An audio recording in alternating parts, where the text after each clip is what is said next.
नमस्कार बालमित्रांनो, आज उत्कर्ष वर्षा स्टुडिओ आयोजित वाचाल तर वाचाल हा प्रोग्राममध्ये आज सादर करीत आहे एक सुंदर अशी कविता पतंग।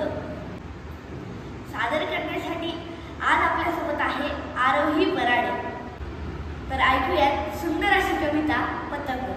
नमस्कार, माझं नाव आरोही बराडे आहे। मी तुमच्या समोर सादर करणार आहे पतंग ही कविता। पतंग